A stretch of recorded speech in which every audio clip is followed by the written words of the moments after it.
Yan guys, magsaing tayo ng saging na saba at etong kamote.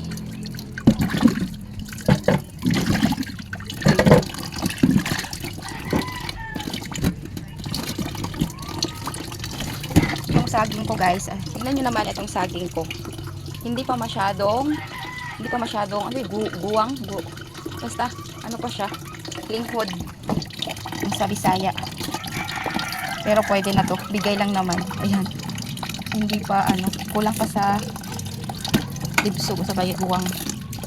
Pero pwede na to guys. Ilaga natin. Tapos, isausaw natin sa ayun lang ulit ako nakakain ng ganito guys.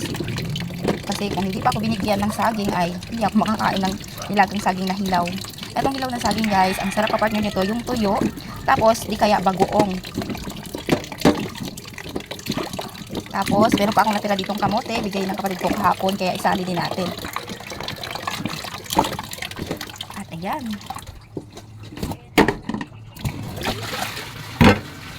Dito lang sa gripo yung isasabaw natin. Okay lang yan kahit sa gripo. Ayan, nakasalak na. Antayin na lang natin itong maluto guys. Ayan, luto na guys. Ayan. Luto na.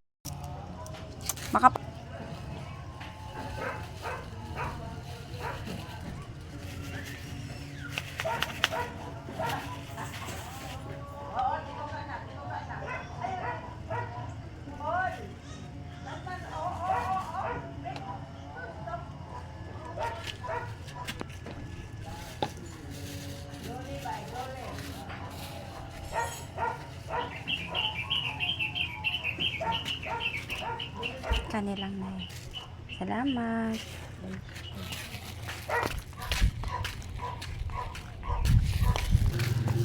Kabili na tayo ng bagoong guys.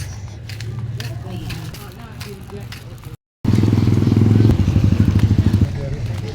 Kasi ito yung masarap guys. Pang saga sa dagang. Ayan. Kabili na nga tayo guys. Konti lang binili ko kasi sasawan ko lang naman to sa saging guys.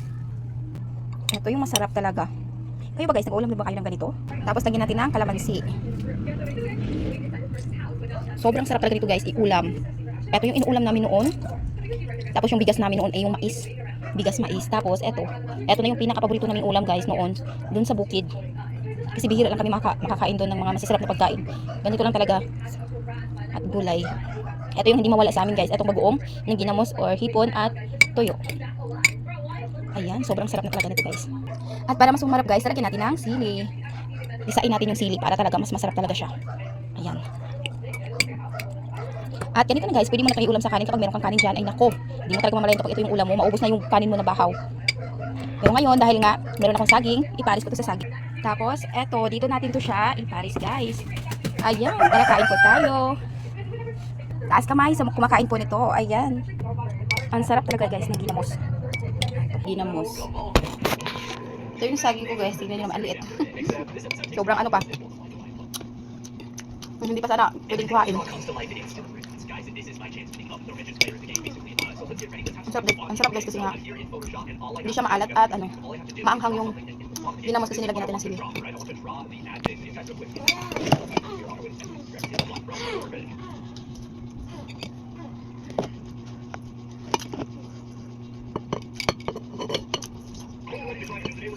Anghang guys. Sobrang anghang. Pero ang sarap. Sobrang sarap. Pag maanghang, sobrang sarap. Kasi mas masarap kasi kapag maanghang yung ang bagoong. Ito naman kamote ko guys. Sobrang tamis. Kaya itong saging yung inano ko.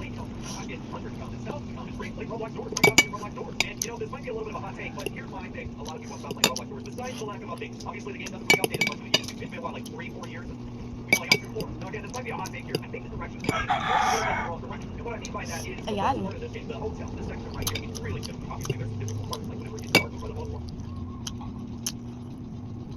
Pero sa mga high blood guys, hinihili lang kayo kumain ng mga hinihili lang kayo kumain ng ginamos. Kasi alam niyo naman, kung ano yung bawal, yun yung masarap, di ba? Pwede naman kayo kumain basta hinihili lang po.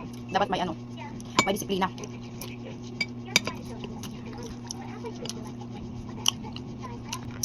Sobrang sarap talaga guys kasi masarap kasi yung bagoong guys na dito pag nilagyan mo ng maraming kalamansi tapos pinigaan mo nga siya ng sili.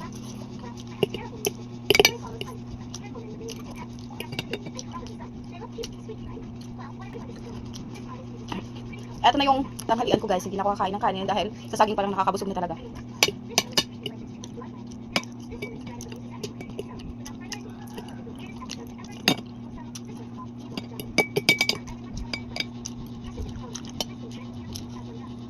Masarap higupin ng sabaw ng ginamos guys. Kasi nga hindi siya malat.